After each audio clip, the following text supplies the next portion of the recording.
Muito boa noite a todos, sejam muito bem-vindos a esse Diálogos Educação em Foco, hoje em parceria com a Undime Espírito Santo, com o tema Organização Familiar em Tempos de Distanciamento Social. Desde já eu agradeço a participação de todos, principalmente ao professor Vilmar Brito, que é o presidente da Undime do Espírito Santo, a quem eu já encaminho para que possa acolher a todo o pessoal que vai participar desse momento e dar sequência aos trabalhos. Tenham todos um excelente webinar. Olá a todos, o meu boa noite, Regina, boa noite, Paulo. É com muita alegria que nós estamos mais uma vez aqui nesse webinar, hoje feriado, mas nós estamos aqui para falar, discutir no bom sentido, né, Regina? Fazer um bate-papo sobre o processo educativo das crianças, né? Elas são tão importantes para nós educadores, profissionais da educação, assim como são de extrema importância para as famílias. E esta noite, né, este dia e esta noite foi escolhida justamente no sentido de propiciar que as famílias aqui do Espírito Santo, principalmente, estivessem com a oportunidade de estar participando deste diálogo, né?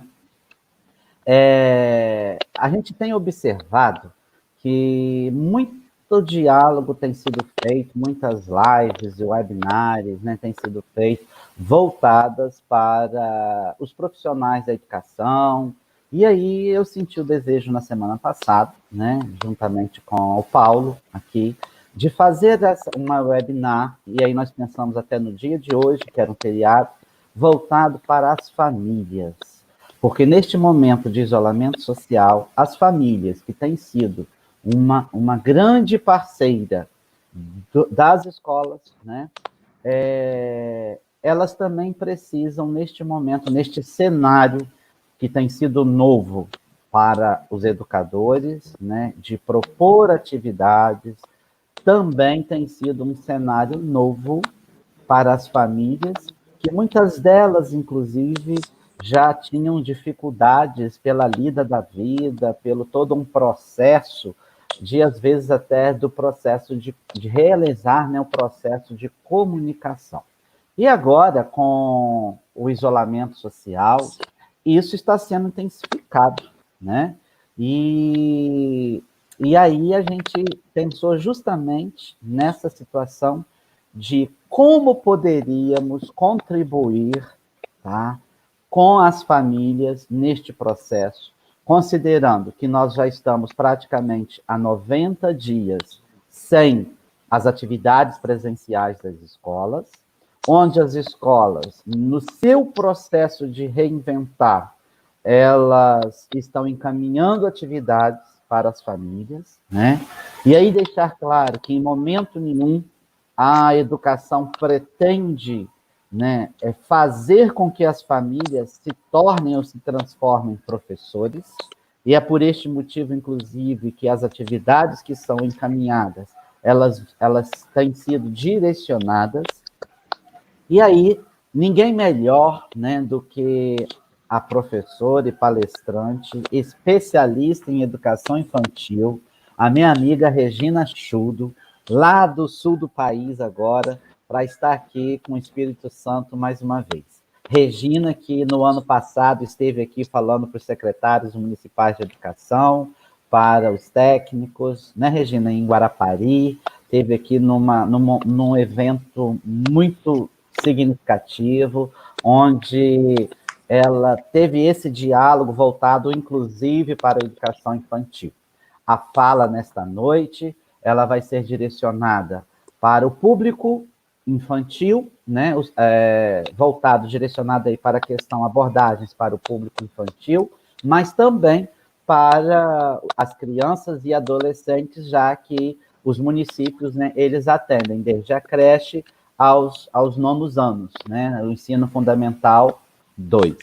E assim, eu queria, né, deixar esse meu boa noite especial a todos. Vocês podem, no processo de fala, ir colocando as perguntas que nós estaremos aqui selecionando, porque a Regina ela vai fazer uma fala introdutória deste processo, né, que nós estamos chamando aí, né, é os diálogos Educação em Foco, a organização familiar em tempos de distanciamento social, né? Interação, família e escola, uma prática necessária em benefício das nossas crianças, porque as crianças, elas são primeiramente de vocês pais, né? É o bem mais precioso que um pai pode ter, é o seu filho, né? Então, por isso nós estamos aqui, mas ele também, ele é importante para nós. Então, neste momento, Regina, bem-vinda virtualmente ao Espírito Santo, tá? E o meu boa noite e sinta-se em casa, acolhida pelos capixabas. É com você. Obrigada. Obrigada, Vilmar. Boa noite. Boa noite para todo o Espírito Santo, para todos os municípios, que eu já vi que vários municípios já adentraram. Boa noite às famílias, que, como disse Vilmar, né, são os nossos parceiros e eles têm a joia mais preciosa, que são as crianças. Então, falar dessa joia significa que eu tenho que cuidar muito bem também ao dialogar com você, pai, você, mãe, você, adulto, cuidador das crianças e dos jovens. Então, meu boa noite, Vilmar. Obrigada pelo convite. Eu gosto muito dessas terras aí. E estar no Espírito Santo é para experimentar também a muqueca, porque não tem muqueca melhor do que a muqueca capixaba. Certa feita, trouxe até a panela de barro no colo para não quebrar, porque eu tinha que aprender a fazer. Obviamente, minha muqueca não chega aos pés das de vocês, né? Mas assim que passar esse momento, quem sabe eu volto aí. E Guarapari, então, meu Deus do céu, coisa mais linda. Bom, nessa noite nós vamos dialogar, o que eu tenho falado bastante é sobre a necessidade de prática parental responsiva. O que seria isso? Bom, nós vamos, ao longo do nosso encontro, do nosso bate-papo, falando, então, dessa organização familiar, que, nesse momento, eu tenho certeza que está complicada, porque tem muito pai fazendo home office, mãe também trabalhando, ou indo trabalhar no comércio e voltando para casa, tendo que encontrar alguém para ficar com seu filho, né? É um momento de adversidade para todos nós. Mas vamos começar o nosso diálogo, então, e eu vou pedir licença, Vilmar, para colocar uma tela de PowerPoint para dialogar com todos vocês, educadores, professores, gestores, secretários de educação e, principalmente, as famílias que estão nesse momento com as crianças. Nós estamos vivendo um grande desafio sem precedente na história. Obviamente que a pandemia está nos levando a desafios sociais, né? De relacionamento, de como viver em sociedade nesse momento de distanciamento. Estamos tendo problemas de ordem econômica em todo o país, porque a distribuição de renda do Brasil nunca foi igualitária e justa. Agora, então, assola muito mais as desigualdades econômicas, sem contar com os impactos ambientais que nós teremos de tudo isso, também por conta das questões econômicas. E nós todos teremos de aprender a superar não só o coronavírus, não só o Covid-19, mas tudo que decorrerá desta pandemia. Por isso, vamos começar essa noite, como os educadores bem sabem, se não há perguntas, não há construção de um conhecimento, não é mesmo? Então, a minha pergunta para vocês que estão me assistindo aqui junto com o Vilmar, quais são as ferramentas que nós vamos dar às crianças e jovens para ajudá-los nessa jornada. Como se estivéssemos fazendo uma travessia nesse momento, num túnel escuro. A criança e o adolescente que tem uma família acolhedora, participativa, talvez essa criança tenha um bom farol dentro desse túnel. Mas há famílias que, nesse momento, talvez não tenham condições de dar a melhor educação familiar em casa.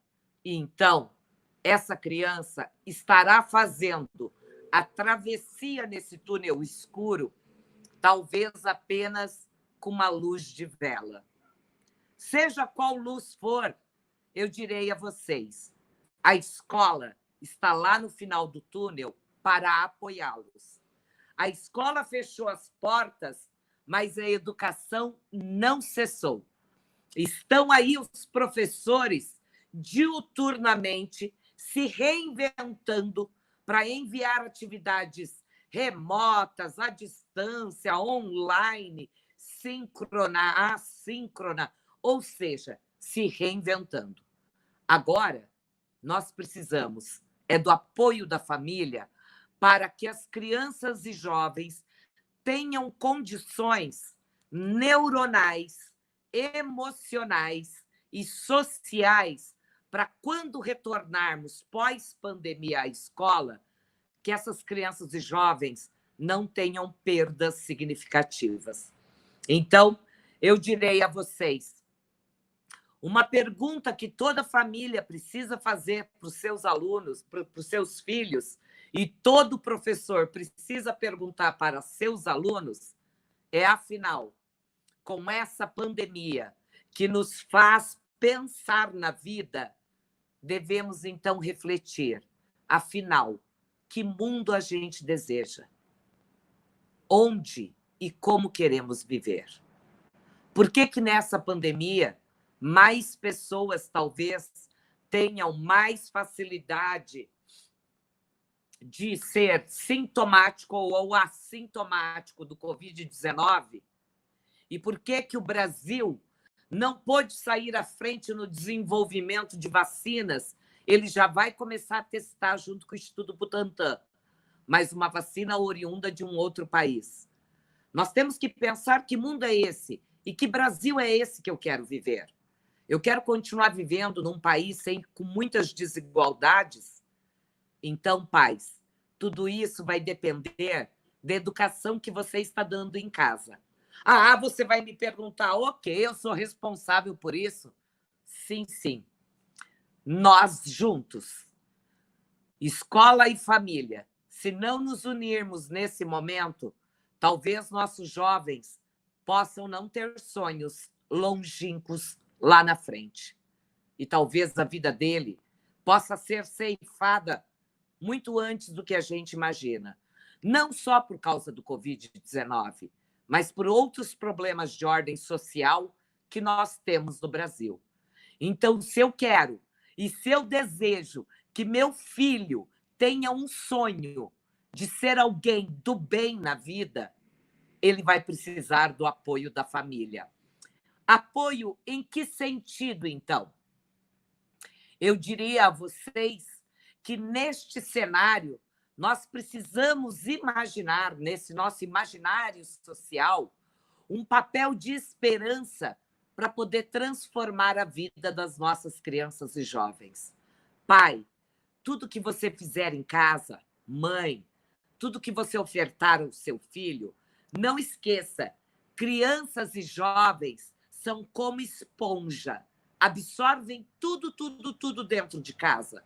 A sua raiva, o seu nervosismo vai impactar negativamente na hora dele se concentrar nas tarefas. Então, é preciso que hoje as famílias, junto com a escola, ajudem a alavancar o pensamento dessas crianças e jovens para que eles possam resolver situações, problemas na vida deles. Por isso, o momento é de pensarmos como empoderar crianças e jovens para viver esse atual desafio. Empoderar significa olhar para o mundo, não olhar só de forma egoísta para a minha realidade, mas aproveitar para ensinar seus filhos a olharem para o outro com empatia, compaixão e altruísmo. Porque é hora das crianças e jovens, mesmo no currículo da escola, pensarem em projetos humanizadores, que o jovem aprenda para mudar o seu comportamento. Porque agora não nos cabe mais na nossa sociedade uma pessoa que não pense no bem comum. Quando, por exemplo, eu vejo pelas mídias sociais baladas e festas em meio à pandemia, numa cidade aqui no interior do Paraná, uma festa 15 dias atrás desencadeou numa cidade de 7 mil habitantes, 9 casos e não tinha nenhum. Então, como estou educando crianças e jovens para que ajudem a pensar nesses desafios que nós temos? Eu direi a vocês, pais, vou chamar aqui de criança, porque até mesmo o adolescente, o pai ainda acha que é uma criança, né? A criança no sentido da figura do filho, né? Da figura maternal, paternal. Que nós, família e escola, mais do que nunca, precisaremos nos unir para termos crianças com bem-estar, que essas crianças tenham um projeto de vida para serem felizes, né? Por isso, o meu convite hoje, pais, é para pensar o que mais importa nesse momento. Será que nesse momento importa valorizar dentro de casa o ter ou o ser? Aliás, Carlos Drummond de Andrade tem um poema muito bacana que ele diz: essa história de ser, eu não sei nem por onde começa, né? Mas o que é investir no ser?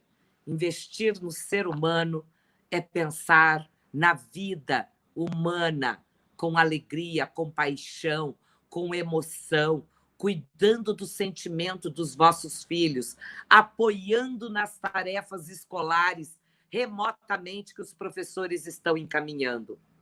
Mas o que mais importa é que a criança tenha um lar, a expressão de lar na sua inteireza, com segurança, com uma alimentação saudável, que as famílias eduquem pela higiene, pela saúde mental e emocional das crianças. Porque se elas não tiverem este equilíbrio emocional em casa, quando retornarem às escolas, talvez a gente encontre, talvez, crianças com mais dificuldades do que a gente possa imaginar.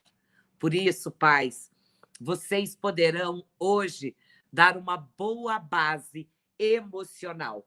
Como diz Martin Luther King, a verdadeira medida de um homem não é como ele se comporta em momentos de conforto e conveniência, mas como ele se mantém em tempos de controvérsia e desafio. Nosso maior desejo na educação é que sempre as famílias pudessem apoiar mais a educação dos filhos, ensinando-lhe os valores, lhe colocando limites. E agora, pai, ele está aí com você. Você pode nos ajudar, mesmo que esse momento seja difícil para você e para o seu filho, porque é no momento da adversidade que nós vamos ter que nos reinventar. Quase todos os ganhadores de prêmio Nobel no mundo só conseguiram trazer uma grande ideia para a nação e mobilizar a sua vida em função do outro diante de um grande problema, como Madre Teresa de Calcutá, Mahatma Gandhi, James Hackman e tantos outros eu poderia citar. Hoje, cada um de nós terá de ser um herói para ressignificar a nossa vida e a vida da nossa família. E para ressignificar a vida da nossa família, nós vamos ter que apoiar, não esquecendo, professores e pais, de desenvolver a parte emocional. Como diz Antônio Damasio, nós somos emoção e sentimento. Nós não somos só razão. Não conseguimos pensar só racionalmente. E, nesse momento, aparece a emoção da raiva, o sentimento da angústia, que nós vamos ter que ajudar as nossas crianças com esse grande farol que é a família. Com o quê? Com habilidades parentais responsivas. A prática parental responsiva é uma das áreas que eu estudo na primeira infância, mas que ela é para toda a vida, não é só para a criança pequena. A prática parental responsiva é quando o pai tem não só responsabilidade com a educação do seu filho em casa, como também ele consegue estabelecer diálogo, troca, convivência, ensinamento, quando ele participa da vida do filho.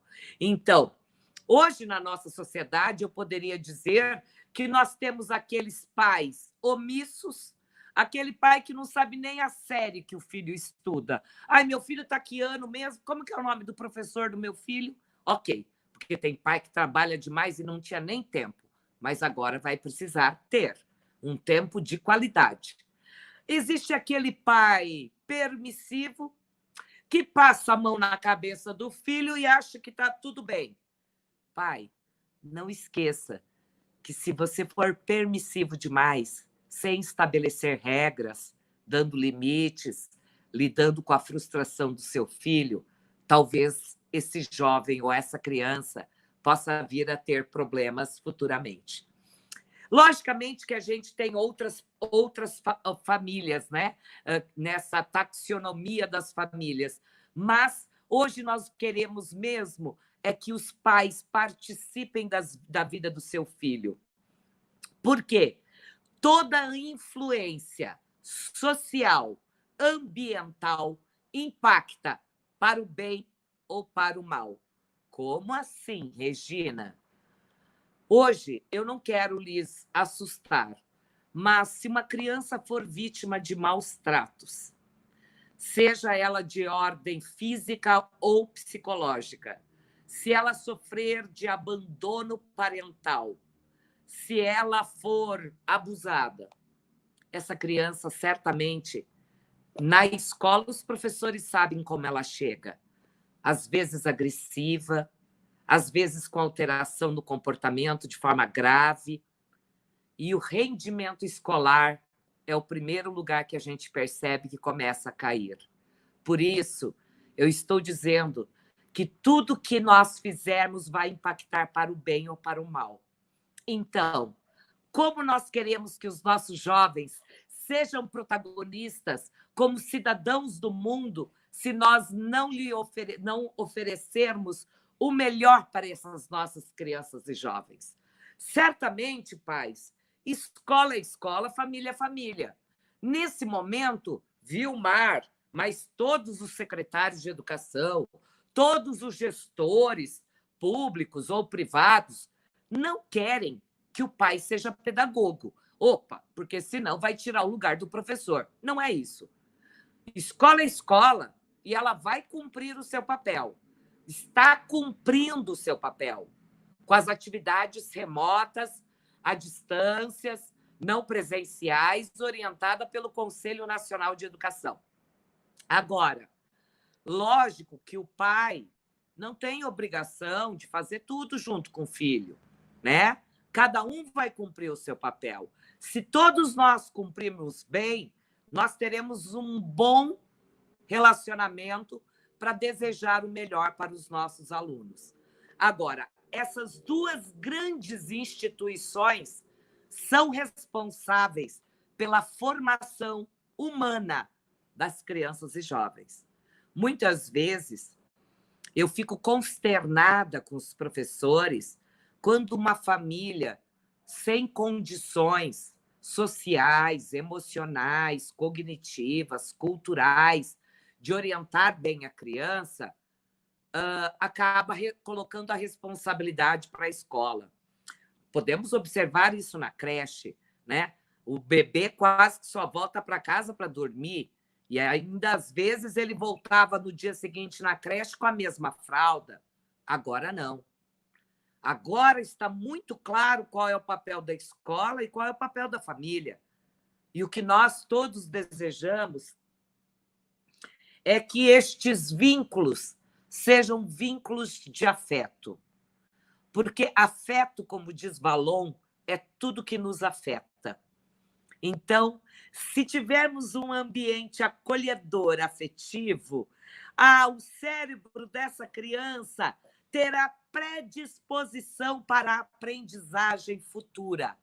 Futura no sentido de que, quando voltar a pandemia, mesmo que a Undime tenha que orientar e batalhar lá com o conselho, a gente tenha que estender esse currículo lá um pouco para 2021 ou ampliar a jornada, não sei. Mas a gente vai dar conta do que a gente tem que ensinar para as crianças. Agora, sem vínculo afetivo, haverá um rompimento e essas crianças terão dificuldades quando retornarem às escolas. Por isso, nesse momento, práticas parentais são fundamentais. E aí, pais, vocês podem estar me perguntando, e o que eu posso fazer com o meu filho? A primeira coisa é que a gente precisa de experiências de aprendizagem em casa. Isso mesmo. Você sabia que crianças e jovens aprendem em casa, com a família, a organizar a rotina, a cuidar dos afazeres domésticos, a lavar a louça, ajudar a fazer uma receita de bolo, um pão, separar o feijão, limpar a casa. Onde é que tem aprendizagem? Aprendizagens para a vida. E mais, ensinando o jovem a ter atitude e não ficar largado o dia inteiro de pijama na cama, no sofá, só no celular. É preciso ter atitude diante da vida. E essa atitude fará com que ele seja empreendedor da vida dele, se ele agora estiver ajudando em casa. E o pai tem que ter paciência para ensinar a fazer pão, a cozinhar, arrumar a cama, organizar o guarda-roupa, né? Fazer uma boa faxina na casa. E, nesse momento, as crianças vão aprender noções matemáticas, né? Até mesmo na aula de ciências, vão ter que aprender a separar o lixo orgânico do não orgânico, aproveitar e fazer uma compostagem, aprender a fazer uma horta nesse momento. São saberes que a família pode ter e que o professor pode aprofundar e que são aprendizados para aprendermos a viver melhor. Agora, se tivermos experiências adversas, ambiente tumultuado, adultos que brigam e a criança fica lá observando, conflitos, esse ambiente adverso com a experiência adversa levará ao fracasso escolar. Eu tenho certeza que nenhum de nós deseja isso. O que nós desejamos é o sucesso das nossas crianças e jovens. Por isso, nesse momento, se tivermos uma interação participativa das famílias, seja com a criança ou com o jovem, vai melhorar a autoestima das nossas crianças, as atividades serão melhores da escola, desenvolveremos mais cognitivamente e também emocionalmente. Por isso, essas influências todas, pais, é preciso, nessa prática parental, um relacionamento estável, estimulante, rico de experiência, de aprendizagem. Aproveite, pai, para ensinar o seu filho as suas habilidades. Aproveite, mãe, avó, tia, para ensinar as suas habilidades para os seus filhos, porque eles terão aprendizados. Aproveite para sentar do lado do seu filho e apoiá-lo na tarefa, porque você sabia que 85% das famílias, quando apoiam, há melhorias de aprendizagem na escola Agora, 85% de aproveitamento. Agora, quando o pai não apoia a criança, tem baixa autoestima, dificuldade de aprendizagem, e isso nós não desejamos. Por isso, essas habilidades podem ser aprendidas com as pessoas que estão aí ao entorno. Seja o pai, a mãe, a avó, a tia, o vizinho. Porque hoje nós não temos mais aquela família nuclear. Hoje nós temos famílias mononuclear. Às vezes é um adulto para cuidar de todas as crianças. Não importa. Como está previsto na Lei Maria da Penha, família é todas que têm vínculos de laços de afeto dentro de um mesmo lar, debaixo de um mesmo teto. E, às vezes, até o teto é dividido, quando tem guarda compartilhada. Então, família hoje não é mais por laços de sangue, sim por laços de afeto. Então, família, é preciso agora ajudá-los, pois há muitos fatores de riscos envolvidos em problemas comportamentais e afetivos quando os pais são ausentes da educação das crianças. Para os educadores e para as famílias, se puderem assistir, eu vou dar dica de 3 filmes, documentários. A Maçã é um documentário iraniano de uma família que não deixa as crianças sequer ver o sol. Elas são subnutridas, que leva ao retardo mental. E as meninas chegam aos 11 anos sem falar e sem quase andar. Responsabilidade de quem? Família. Mas tem um outro documentário chamado Clemência, a história de uma menina chamada Cintoia, que ela foi gerada de uma mãe que foi abusada, que usava do álcool, e o feto, ao nascer, teve problemas neurológicos, o que levou essa menina a cometer um crime para se defender. Foi julgada na vara, em vez da vara da juventude, porque ela só tinha 16 anos, foi julgada como adulta. Ela pede clemência e ela consegue. Ela faz universidade e hoje ela está na liberdade condicional e trabalha com crianças em situação de vulnerabilidade social. E o terceiro documentário, para quem tem criança pequena, O Começo da Vida, porque tudo começa na primeira infância. E se os pais não lhe derem muito amor, muito carinho, essas crianças talvez venham a ter dificuldades na adolescência. Muito bem. Quais são as práticas, então? Opa! Quais são as práticas parentais que eu tenho sugerido hoje às famílias? Primeiro, para as famílias que têm um nível cultural, que o pai é falante, que são alfabetizados, ou mesmo os que não são, não esqueça de estimular a linguagem dos seus filhos, contando-lhe histórias. E os professores, se puderem, trabalhem bastante com a literatura, viu, professores? Sabe por quê? Quem lê literatura, desde a infância, tem o cérebro mais predisposto a desenvolver a área neuronal da empatia e da compaixão, porque a literatura nos ajuda a nos colocar no lugar do outro e nos ajuda a pensar eticamente, tá? Pais, também é preciso ter presença de materiais de aprendizagem. Se você não tem livro, não tem brinquedo, sucata, nada vai para o lixo. O que é possível se reciclar, reinvente com as sucatas todas que a gente tem em casa, né? Para poder trabalhar com seus filhos a invenção, a criatividade. Também não esqueça de frequentemente ampliar o vocabulário para que a gente tenha o cérebro dessas crianças e jovens sempre ativo. Agora, não esqueçam de colocar regras e limites, viu, pai? Não pode ser permissivo deixar fazer o que quer. as crianças não estão de férias, estão de quarentena. Apoio no controle também da impulsividade e da atenção.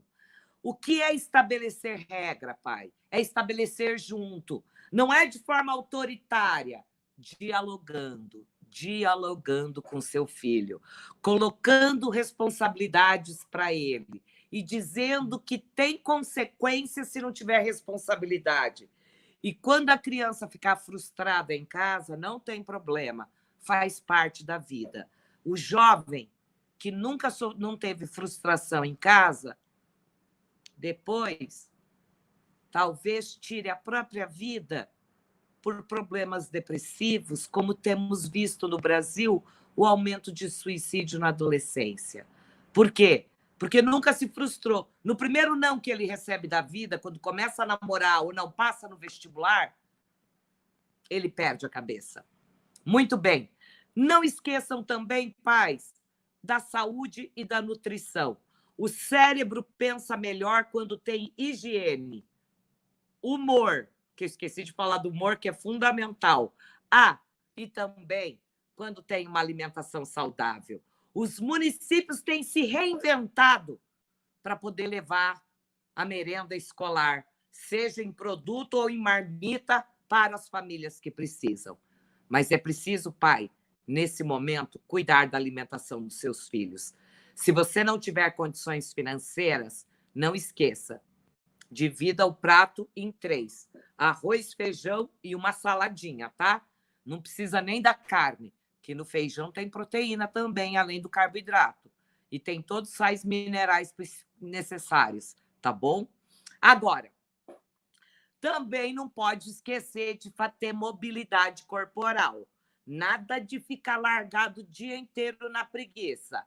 Vai pular polichinelo, vai correr dentro de casa, né? Fazer todo dia atividade física, gente, alongamento, porque isso oxigena o cérebro e nos mantém ativos emocionalmente também, tá bom?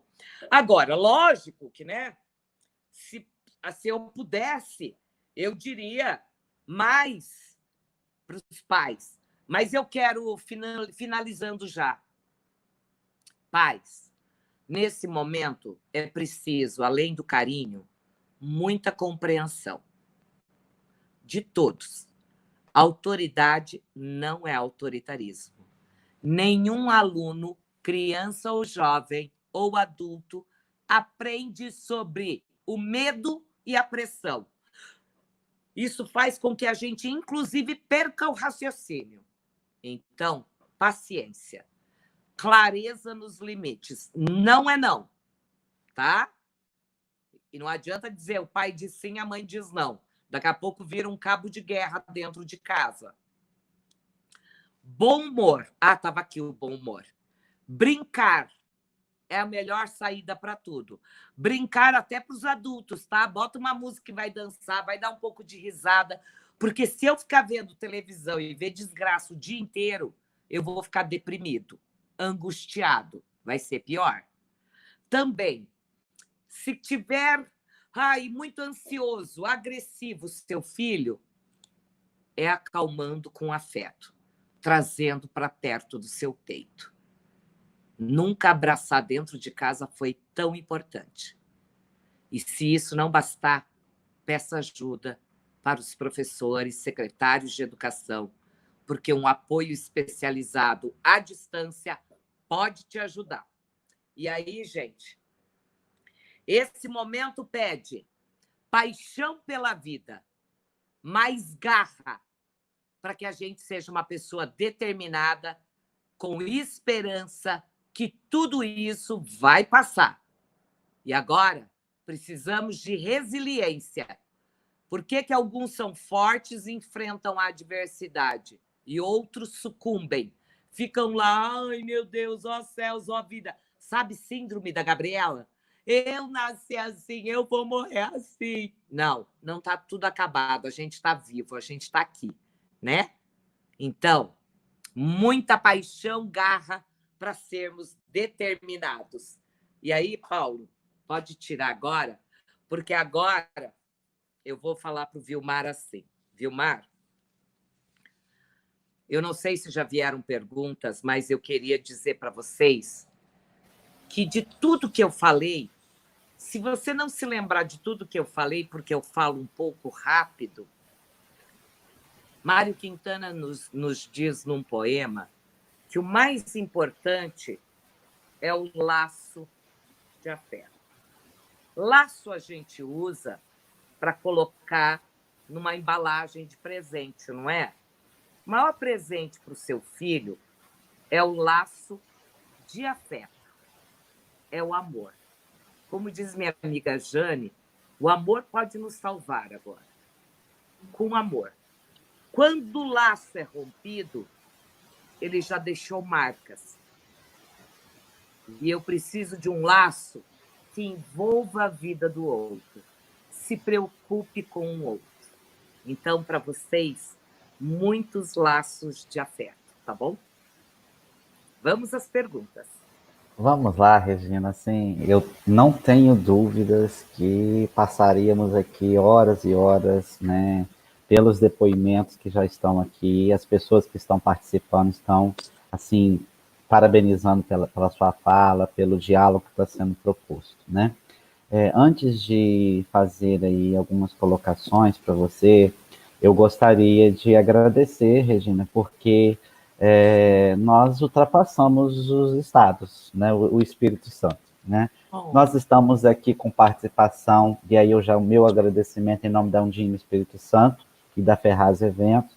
Nós estamos com Ceará participando, nós estamos com Alagoas participando, nós estamos com Bahia participando, Minas Gerais participando, e o Espírito Santo aqui, eu estou vendo aqui vários municípios, muitos municípios aqui do Espírito Santo. Então, isso, assim, o nosso objetivo de estar oportunizando esse diálogo nessa noite, eu não tenho dúvidas que ele foi alcançado, né? Quem está aqui presente, ele valoriza e ele quer o melhor do seu filho. Você colocou para a gente uma questão aí muito fundamental, que é a questão escola, família. Mas ambas, né, você deixou isso claro, elas são interdependentes. Uma complementa a outra, cada um no seu papel.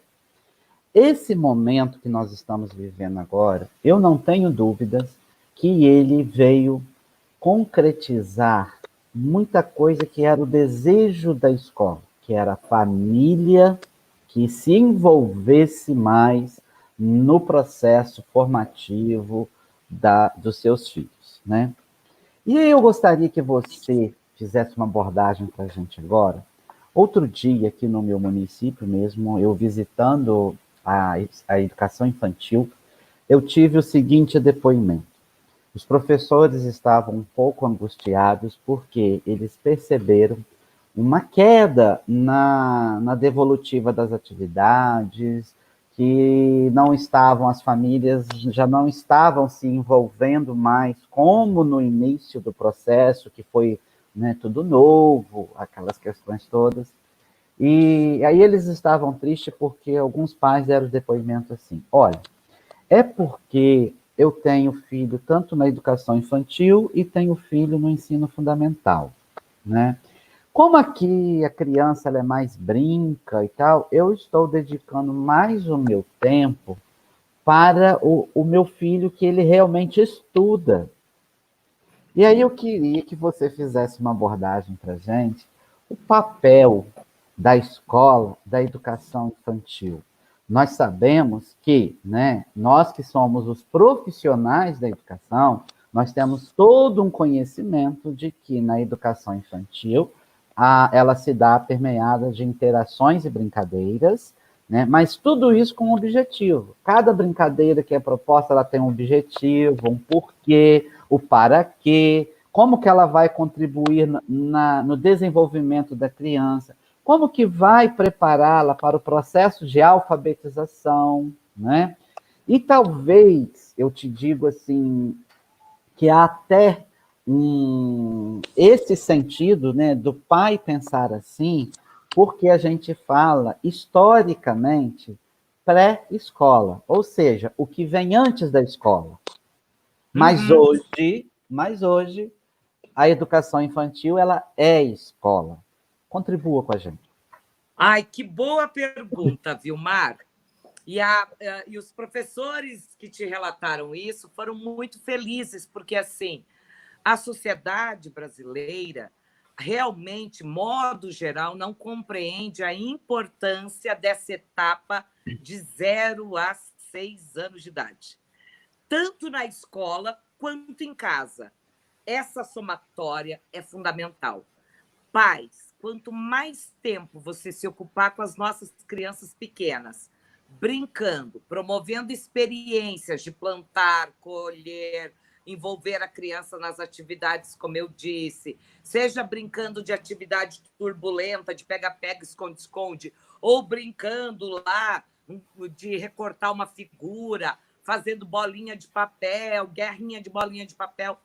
Essas práticas são fundamentais neuronalmente para as crianças, para que elas tenham predisposição para o aprendizado da alfabetização, como o Vilmar disse. Por isso eu falei, por exemplo, da linguagem.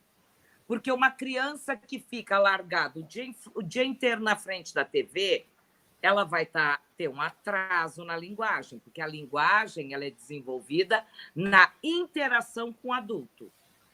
Como a prioridade na educação infantil é interação e brincadeira, a interação aqui é com outro ser humaninho, tá? Não é interação com a TV, só com o celular ou com a mídia digital. A mídia até pode ensinar alguma coisa para o seu filho e ele pode aprender alguma coisa ou passatempo. Só que nada estimula mais os neurônios, cognitivamente e emocionalmente, do que o adulto estimulando. Por exemplo, uma criança só vai aprender a andar de bicicleta, pescar, descascar uma fruta, se alguém ensinar. E são aprendizados que eu vou levar para a vida inteira. E que esse descascar banana em casa, ajudar na cozinha, brincar, vai ativar o corpo e o cérebro para que a criança aprenda todos os demais saberes que virão no fundamental. Agora, gente, se você tem 4 filhos, um de 1 ano, de 3 anos, 5 anos, 9 anos, todos precisam de atenção. Todos precisam de tempo de qualidade. Às vezes, todos juntos, mas não esqueça de dedicar o mesmo tempo para cada um. Todos igualmente. Por isso, ter muitos filhos é uma ciência, né? E é uma grande dificuldade, né? É uma ciência que a gente tem que, olha, se esforçar muito e ainda trabalhar em casa.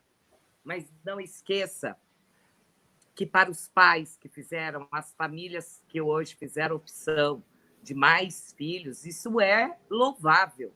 No entanto, você terá que se desdobrar, tendo um tempo, inclusive, para si mesmo, para você não enlouquecer, né, papai e mamãe? Mas não esquecendo de fazer tudo junto com todo mundo. Antigamente, no tempo dos nossos pais, eu sou de uma família numerosa, era possível, porque um ia ajudando o outro. Hoje não. Hoje não. Cada um pensa em si. Mas assim nós não teremos uma humanidade melhor. Nesse caso, pai, pais, assistam na internet, se você tiver acesso, ao documentário Começo da Vida. Mesmo que você assista um episódio, mas já vai te ajudar. Por quê? A presença e a interação das famílias ensinando, brincando, interagindo, vão deixar marcas positivas para a vida inteira. Cada brincadeira, eu faço bilhões de conexões das células neuronais. Agora, quando eu abandono meu filho para escanteio, dou atenção para o outro, eu tenho perdas aqui, tá? Então, vamos ter que equilibrar tudo isso. Por isso, é uma grande ciência tudo isso mesmo, né, pais? E não há como diz Manuel de Barros, eu não tenho uma receita pronta para fazer tudo isso.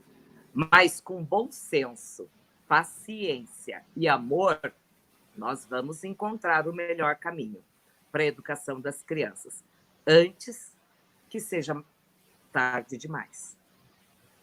Excelente colocação. Então aí fica, né, para os pais que estão conosco aqui nessa noite, a importância, as brincadeiras, as interações, tudo que é proposto na educação infantil, né? A educação infantil, ela é escola, então ela tem todo o seu sentido.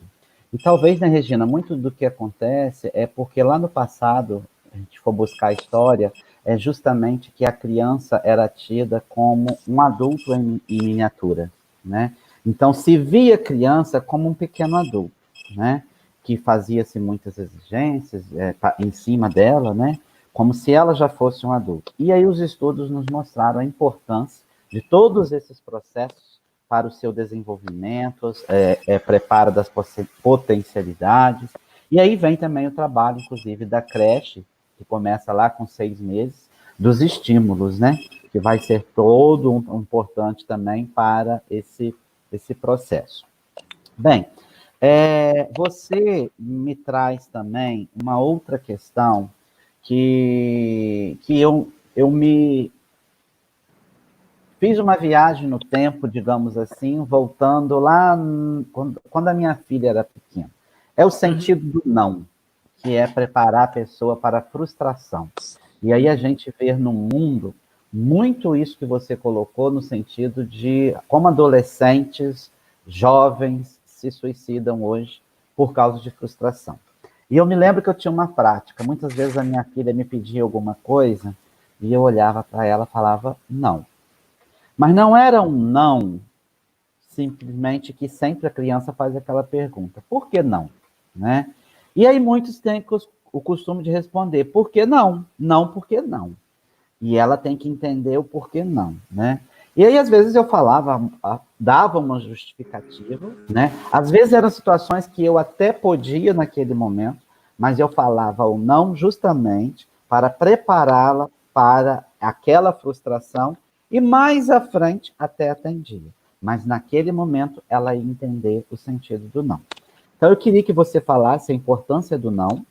E a outra coisa que na sua fala, que eu também lembrei do que você colocou para a gente lá no Congresso, quando você esteve aqui, a situação do que a ciência tem falado do tempo de exposição das crianças nas mídias, porque eu acho que isso é importante os pais saberem. Até que, né, quantos minutos, tempo, até que idade, na sua fala para a gente que você fez essa abordagem cientificamente. Fala um pouquinho para a gente disso. Ótimo, ótimo. Ai, meu Deus, 2 perguntas maravilhosas. É verdade, pais, que ao estabelecer limites e regras, quando a gente diz não, é não. Porém, é preciso explicar por que o não é não. Por exemplo, não mexe aí. Pai, por quê? Por que não? Eu já disse por que não e pronto. Não, tem que explicar. E essa explicação para a criança, eu vou ter que repetir várias vezes. Então, até a adolescência, a criança e o pré-adolescente, o jovem, ele está num limite muito tênue de nos ficar testando, como se a gente pudesse ceder, e porque neuronalmente ele ainda está desenvolvendo. Então, ele vai ficar lá nos falando, pai, deixa, enchendo o nosso saco até que a gente ceda. Não é para ceder, mas também tem que explicar por quê. E se eu tiver que repetir 100, 200 vezes a mesma coisa, farei sem perder a paciência, né? Então, hoje, quando a gente diz da frustração, a frustração é muito importante. Estava olhando, vendo as perguntinhas. A frustração é importante, até mesmo na brincadeira. Quando a criança está brincando e ela perde na brincadeira, ela precisa aprender que ela perdeu. E tem pais que são muito permissivos e dizem assim, eu deixo meu filho ganhar todas. Não, porque a vida é feita de adversidades, problemas. E se eu não passei por isso, até esse momento da pandemia, eu vou ter mais dificuldades. E não vou saber entender o que é o não. Por que a escola está fechada? Eu não vou entender. Vou me revoltar, né? Então, a frustração faz parte do nosso desenvolvimento humano. Todos nós temos 7 emoções básicas que suscitam, no nosso corpo, ficar feliz, com raiva, e a gente, às vezes, acha que tem que ficar o tempo inteiro feliz. Não, só existe a tristeza porque tem a felicidade. Eu também só saberei dar valor à felicidade no momento que eu sei quais são as adversidades.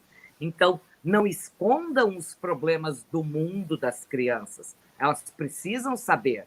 Assim como tem coisas que ela pode, tem coisas que ela não pode. Agora, tem dias que eu posso fazer uma bagunça em casa, tem dias que eu não posso. Então, a criança precisa entender. Mas a gente tem que conversar. Agora, sobre o tempo de uso na tela, até mesmo os especialistas em tecnologia, até mesmo os donos da Apple, do Google, já fizeram depoimentos de carta aberta ao público, orientando o tempo de uso na tela. Os pediatras concordam que até os 6 anos de idade, a gente tem que limitar bem. Até os 3 anos de idade, deveria ser 0, porque é hora da interação para a criança aprender. Ela só vai aprender a falar, depois a andar, a brincar, a descobrir o mundo se o adulto lhe propuser. Nesse caso, até os 3 anos de idade, a gente tem que tentar evitar. De 4 a 6 anos, a gente vai limitar o tempo de uso da tela, né? Digamos, a Sociedade Brasileira, Americana, Internacional de Pediatria diz que, no máximo, lá, 2 horas. Nesse tempo da pandemia, está todo mundo usando mais.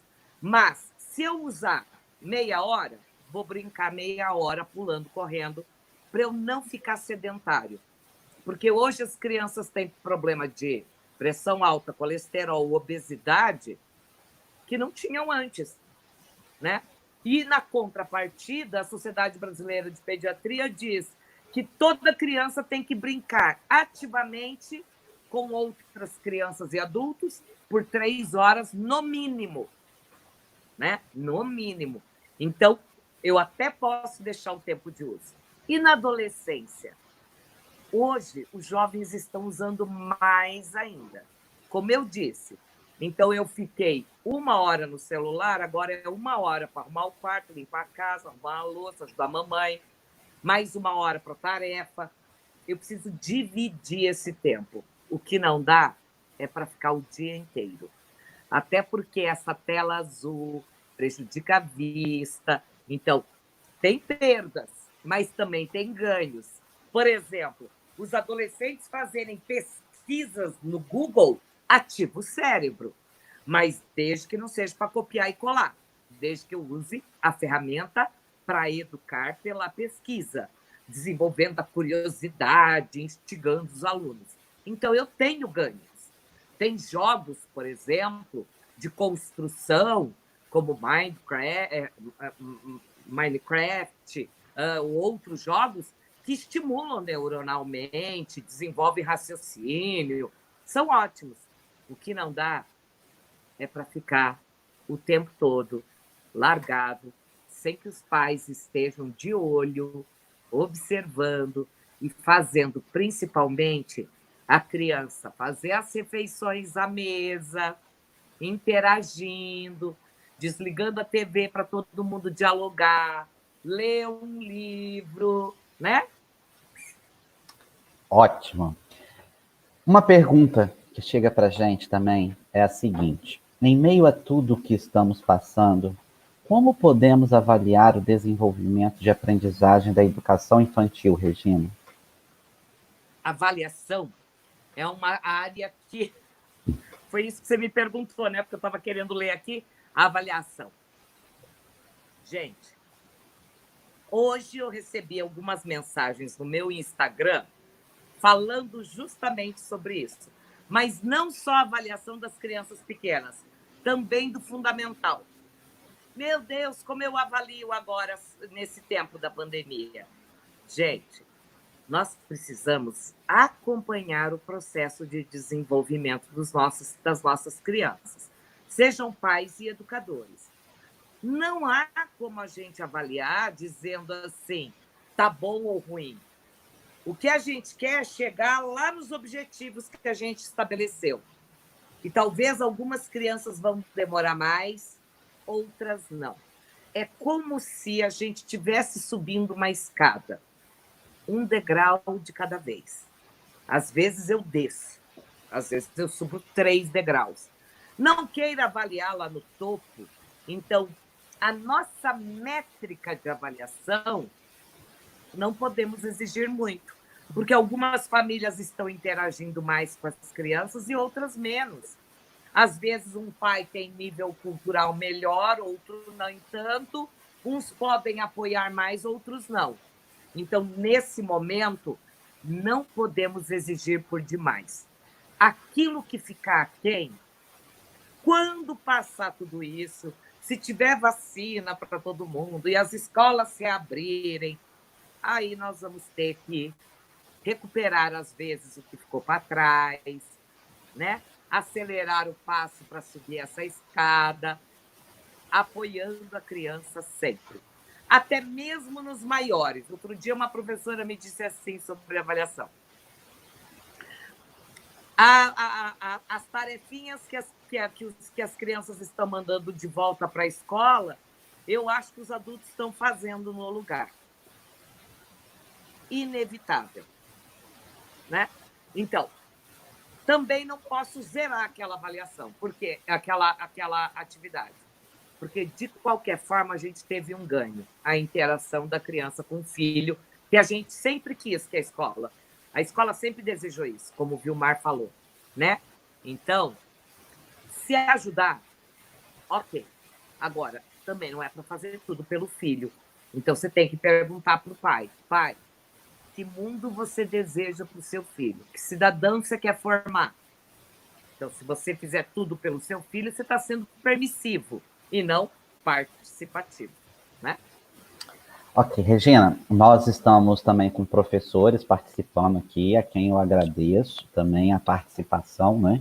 É muito importante esse processo, porque todos nós ganhamos, né? Aqui estamos nesse diálogo, temos a participação de profissionais e da família, como vi vários professores aqui agradecendo que encontraram seus pais aqui na sala, então isso é muito importante. E a pergunta que vem agora para você, ela vem de uma professora, que ela diz o seguinte: você falou sobre a responsabilização parental na sua fala, né? Então ela colocou: professores não estão preparados para a educação parental. Por onde começar? Que amor. Olha, professora, eu concordo, mas eu quero só retomar anteriormente uma história. O Brasil, em 2018, aprovou uma legislação chamada Marco Legal da Primeira Infância, dizendo que todos os municípios deveriam criar programas de capacitação parental, com envolvimento da Secretaria de Saúde, Assistência Social, Conselho Tutelar e Secretaria de Educação.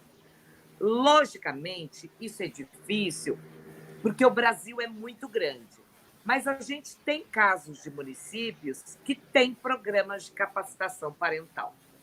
As diretrizes curriculares da educação básica, datada de 2013, falam também o quanto é importante a aproximação da família com a escola. E o PPP, que é o Projeto Político Pedagógico, que o pai não sabe bem o que é, também diz lá nas diretrizes que tem que ser feito com apoio da família. e o envolvimento da comunidade. Mas, ao longo, desde 2013, que nós temos essas orientações, nós não nos preparamos muito para fazer uma formação às famílias como forma de profilaxia, ou seja, preventiva.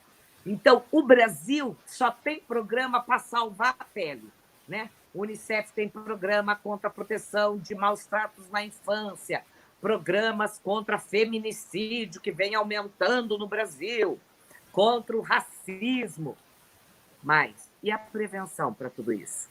Então, a capacitação parental, eu só fiz um adendo, tá, professora? Para dizer assim, Brasil precisa de políticas públicas nessa área e ficarmos atentos para isso.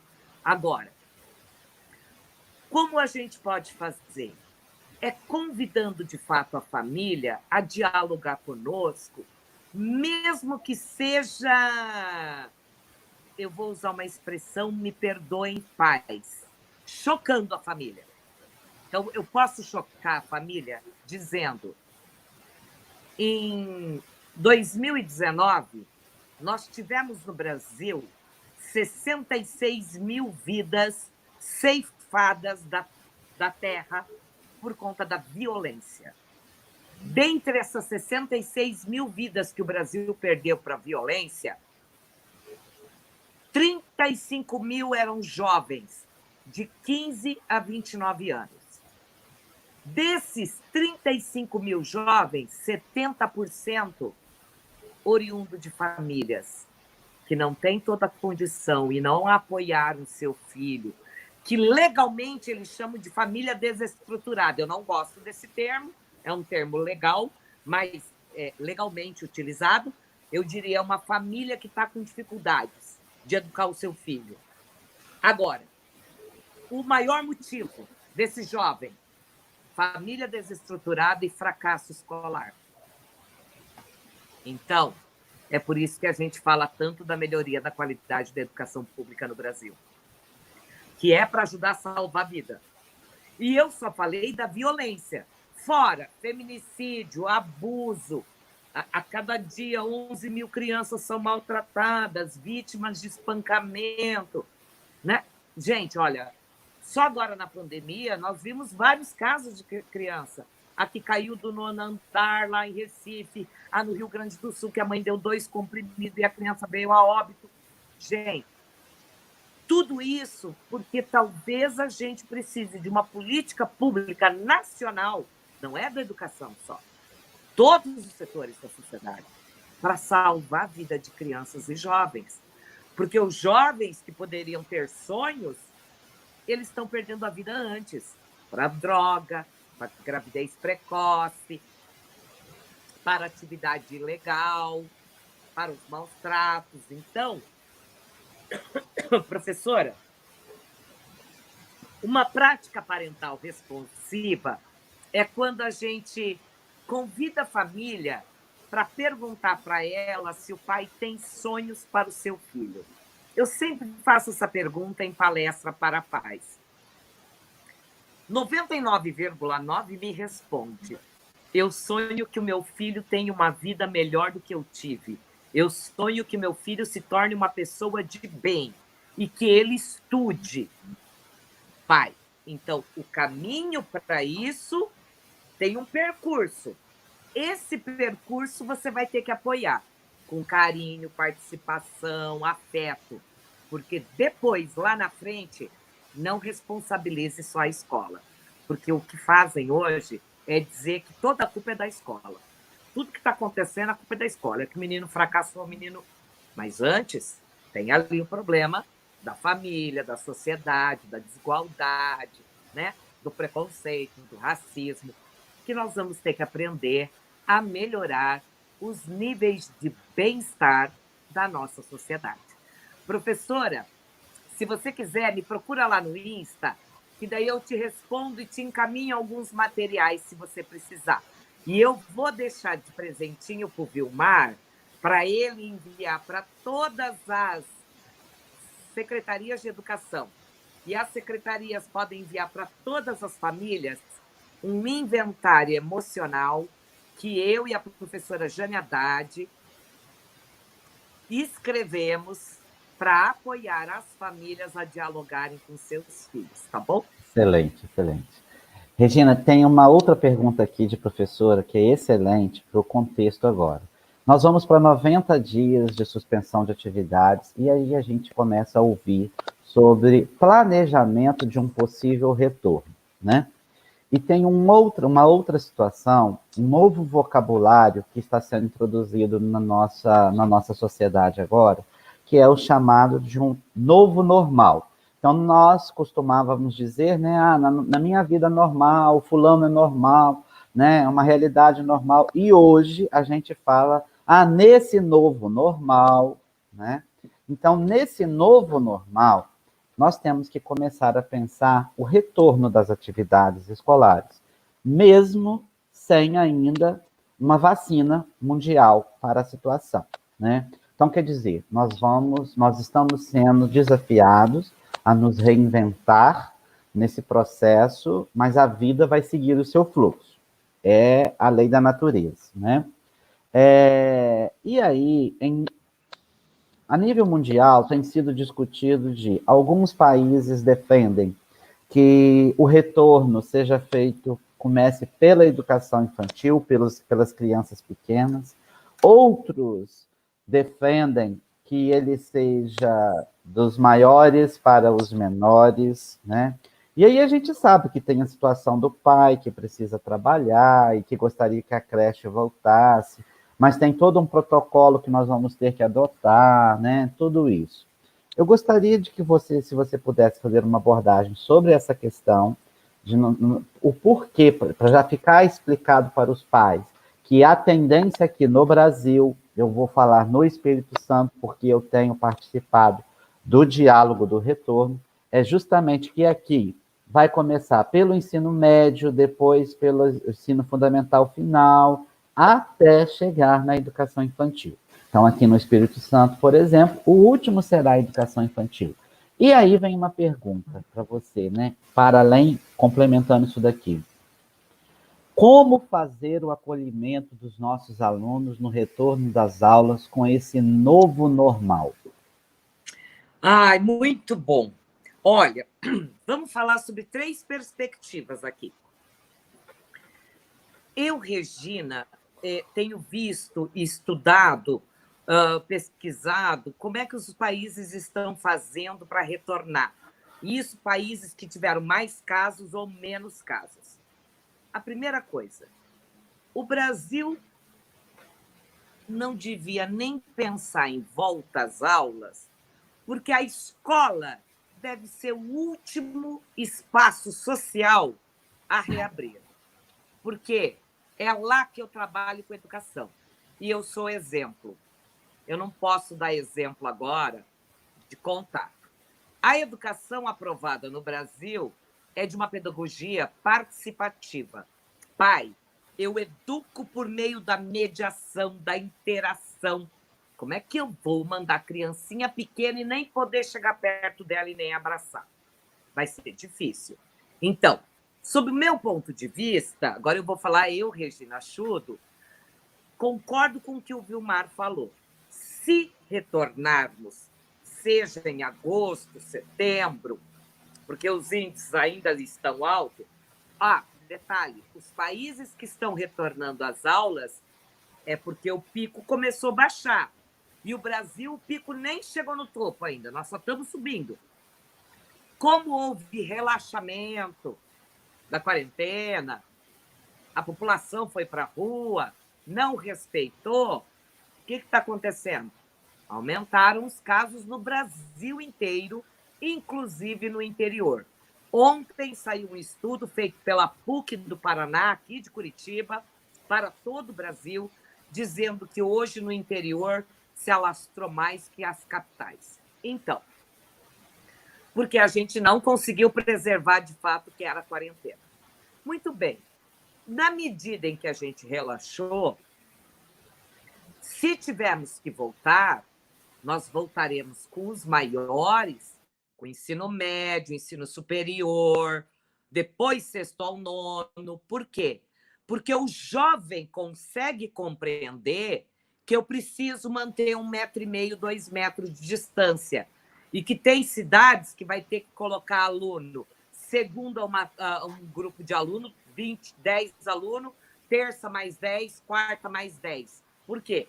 Porque a gente tem que manter 1,5 metro, 2 metros a distância e a gente não tem espaço físico, porque antes a gente mantinha aí, 50 centímetros, meio metro. Então, agora vai ficar bem perto, não podemos. As crianças da creche, que são totalmente interativas, e que o meu estímulo na creche é com brinquedos, materiais, ela vai levar a boca, será o último lugar. Lembrando que no Brasil, esse novo normal, na volta às escolas, vai demorar para acontecer. Então, é temeroso os estados que estão tentando empurrar que abra. Pai, você colocaria a vida do seu filho em risco? Eu sei que você precisa trabalhar, mas nesse momento nós vamos ter que fazer escolhas. Um adulto da família trabalha, o outro adulto fica com as crianças em casa. Nós vamos ter que repensar a nossa organização familiar. Porque você colocaria a vida do seu bebê em risco?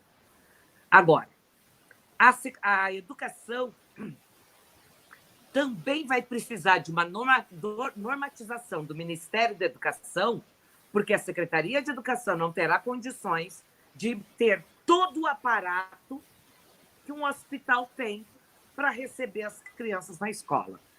E aí, nós vamos precisar aguardar o pronunciamento do Ministério da Educação, que não se colocou ainda a respeito do retorno às aulas. O Conselho Nacional está preparando aí um documento, mas a gente tem que ter muita cautela, porque a gente está falando da joia mais preciosa da vida dos pais, que são as crianças. Muito bem. Agora, quando tiver ok, que a gente vai voltar com todo o protocolo, com os maiores, qual é o caminho, professores e pais? Começando pelo acolhimento social afetivo.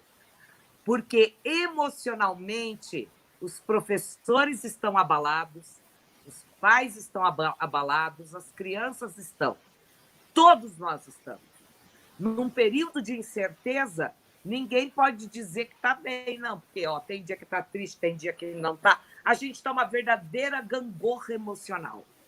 Então, primeiro de tudo, a gente vai ter que buscar um equilíbrio aí, dialogar sobre as emoções, sobre os sentimentos, como lidar com a adversidade, como lidar com as dificuldades, até para que eu tenha cognitivamente condições de manter o meu nível de consciência para ter atenção e concentração para as aulas que os professores vão trabalhar. Todos os professores, indistintamente, terão de apoiar emocionalmente seus alunos nesse momento, no retorno às escolas. Por quê? Eu tô sem a máscara aqui, eu vou usar um lenço de papel. Imagine todo mundo voltando assim. Só com os olhos, eu não consigo expressar, eu não consigo interagir. As dificuldades de mediação da aprendizagem continuarão difíceis, como está agora com a atividade não presencial. Então, eu diria para vocês, pais e educadores, se o Brasil tiver que estender o seu currículo para 2021, 2022, lembrem, ninguém vai ficar para trás, porque estamos todos no mesmo barco. Exatamente. Então, não é assim, é o mundo inteiro no mesmo barco. Seria desigual, então, se o Espírito Santo está com o currículo tudo ok e a Bahia não. Aí tem desigualdade. Não. Na aprendizagem, se tivermos que estender, o mais importante é garantir os objetivos, e sabermos quais são as prioridades, quais aprendizagens são essenciais nesse momento. Joia. E ainda então nessa fala sua, dando sequência, nós já estamos caminhando para o final, né? Lamentavelmente, mas tem uma pergunta que ela vai também nessa linha que você falou aí do distanciamento, que mesmo que o retorno, né, aconteça, quando ele acontecer, enquanto nós não tivermos uma vacina, a educação não poderá dar garantia de nada, nós poderemos nada, né? Nós poderemos tentar qualificar um processo de maior segurança para evitar o contágio, né? Mas considerando que a criança, o adolescente não vive só na escola, ele volta para a família, ele retorna para a escola, lamentavelmente nós teremos, nesse retorno, mesmo com a curva baixa, transmissões acontecendo, né? E aí a escola vai conviver com vários protocolos de distanciamento, como você falou, do uso obrigatório de máscaras, né? Tudo isso vai fazer parte do cenário de medição de temperatura, os pais entendendo que, no mínimo, alteração de temperatura do filho, ele não poderá encaminhar o seu filho para a escola em detrimento da segurança do seu filho e dos outros, que dentro da escola os recreios vão ser modificados, as salas vão ser divididas, e aí muitas vezes o meu filho não vai poder ficar com o coleguinha que ele gosta, porque a gente não vai conseguir atender todo mundo, e aí tem os distanciamentos. E hoje nós vivemos os distanciamentos. E eu acredito que é mais uma professora que colocou aqui, né? Hoje mesmo falei com uma mãe, estamos 24 horas com as crianças, mas quando vamos dormir, temos a sensação que não ficamos juntos. Como está sendo a qualidade do estar junto neste momento? Pois é aquilo que a gente disse sobre a prática parental responsiva, que é a participação na educação das crianças, né? Então, estão dentro da mesma casa e não estão convivendo bem, justamente porque o Brasil, e aqui eu vou falar do nosso país mesmo, hoje a gente fala sobre a importância da competência socioemocional na escola. Nem chegou esse assunto em casa ainda. Agora, há outros países que há 20 anos desenvolvem essa habilidade emocional, justamente para saber que a convivência é o que nos torna humanos, que aprendemos a pensar no outro, né? E que é preciso essa proximidade de dialogar, de brincar junto, de fazer junto as coisas. E que, às vezes, dentro de casa, um sequer perguntou para o outro: está tudo bem? O que você está sentindo? Essa é uma pergunta que eu tenho que fazer todo dia, entre o casal, entre a criança, entre o adolescente. Você está bem? Porque quando eu reconheço como eu estou, dialogo e pratico a escuta para ouvir a dor do outro ou a alegria do outro, eu já me sinto melhor. Eu tenho um amigo chamado Anderson Novello, que é autor da literatura. Ele tem um livro de crônica que se chama O que Entope o Seu Coração. Ele diz: o que entope o seu coração não é só gordura na veia, não, que te leva a isso a um infarto. Mas tem gente que vai entupindo o coração, guardando mágoa, ódio, rancor, remorso, raiva, e que chega uma hora, explode, ou entra em depressão, ou tem um estresse emocional severo. Nós vamos ter que falar mais das emoções dentro de todos os lares brasileiros. E nós vamos ter que ajudar a família. Por isso eu desenvolvi, eu e Jane, um inventário emocional, para que seja o porta-voz de discussões sobre as questões emocionais. O Vilmar caiu, mas ele já volta. Não, ele não caiu da cadeira, não, caiu a rede, né, gente? Tecnologia tem dessas coisas, nos prega umas peças. Professores, eu, Regina, pais, é bom que todos saibam, eu me preocupo muito com o retorno, porque nossos professores, quem vai garantir a vida deles? Eles não são da área médica para saber a proteção, e sem querer, quem sabe, eu bote a mão numa criança. Meu Deus, mesmo com toda a capacitação que eles podem receber, será que a educação estará preparada, né? Eu não sei, mas penso que nesse momento, família, você é o grande farol que vai dar luz na vida das crianças, porque nós, na educação, nesse momento, estamos pedindo, por favor, apoiem as escolas, porque não dá para a gente botar todo mundo para dentro das salas de aula agora, temendo pela vida dos outros. Depois vão responsabilizar o secretário por ter aberto e ter disseminado o coronavírus. E quem vai responder pela vida do outro? Mesmo que eu sofra um processo e responda, eu jamais recupero uma vida que já se foi. O Brasil hoje atingiu a casa de mais de 40 mil vidas que foram deixadas. E aí? O que vale mais? Aprendizagem a gente vai ter para sempre, gente. Então, tem professor que me pergunta, mas meu aluno está desaprendendo. Aquilo que ele aprendeu mesmo, ele não esquece nunca mais. Agora, se ele só copiou, recortou, colou, e foi uma atividade mecânica, aí isso ele deve ter esquecido. Mas agora, há valores morais, éticos, aprendizagens com a família, que vai ficar para sempre. E há um valor maior ainda que todos nós estamos aprendendo, que nesse momento a gente tem que se unir mais ainda, mesmo à distância, para pensar no outro. Por isso, esse momento, eu preciso provocar crianças, jovens e adultos a fazerem projetos sociais de compaixão para com o outro. Porque do meu lado deve ter alguém precisando de mim. Seja de uma palavra ou de um prato de comida.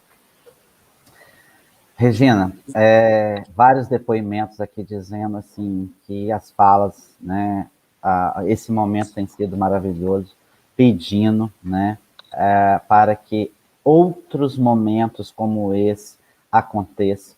Então aí a gente joga essa bola para o Paulo, né, que nós estamos aqui para a gente interagir, falar. Nós já vamos para os encaminhamentos finais e eu gostaria, antes de passar para as suas considerações finais, ler aqui um poema que eu acho que tem tudo a ver com o que está sendo dito aqui hoje, que é do Fernando Pessoa, Depois de Tudo. Né? Depois de tudo, ficaram 3 coisas. A certeza de que estamos sempre a começar, a certeza de que é preciso continuar, e a certeza de que podemos ser interrompidos antes de terminar.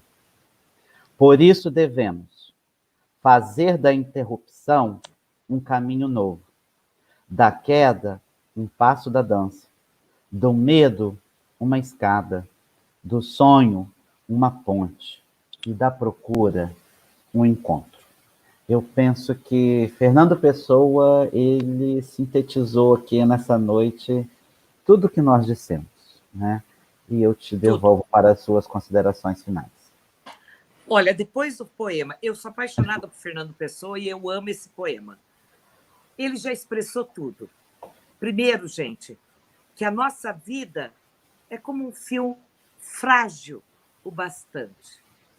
Por isso, enquanto estiver vivo, dê vida à sua família.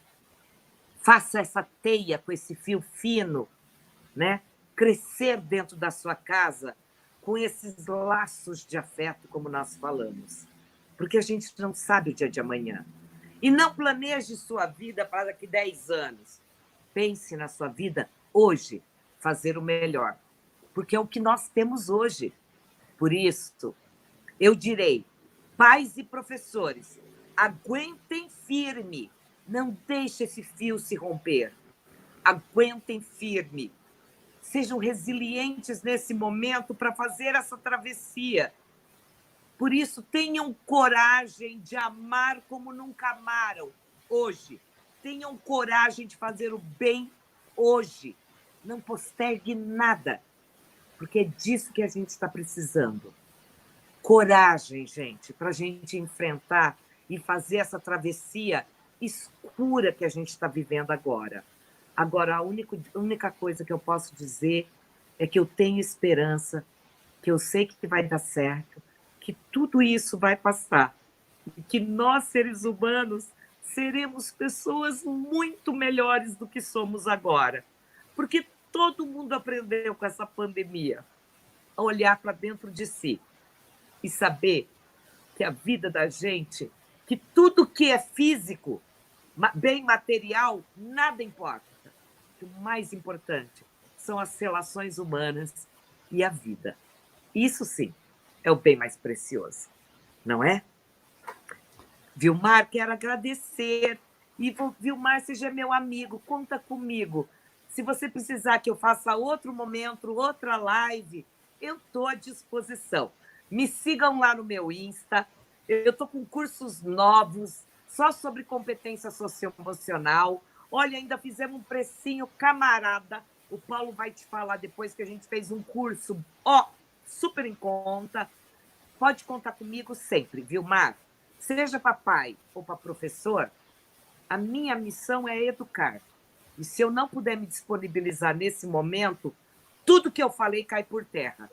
Exatamente. Porque nesse momento cada um tem que dar o que tem de melhor. E o meu melhor é isso, ajudá-los.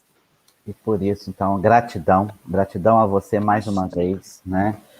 Você que esteve aqui também, como eu já tinha colocado no início, você também veio solidariamente aqui no encontro nosso no Espírito Santo, você é essa super parceira, então que Deus continue te abençoando ricamente, que eu acho que o que nós temos de melhor neste momento é estar sob, né, a proteção divina, que Ele seja o nosso guia, que Ele seja o seu guia.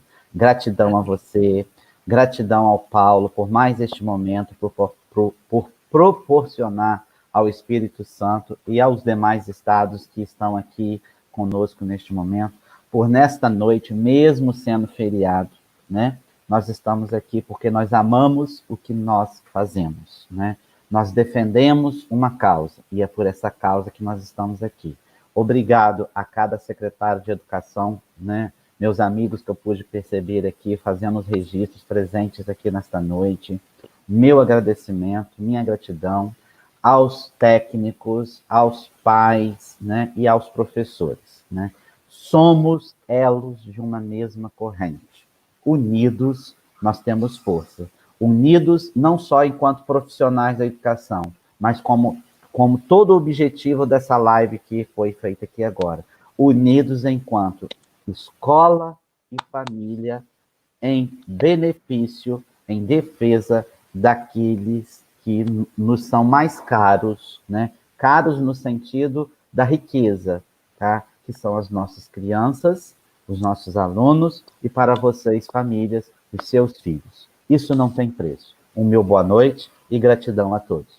Um abraço. Boa noite, gente. Obrigada, viu? Vilmar, muito obrigada pelo convite.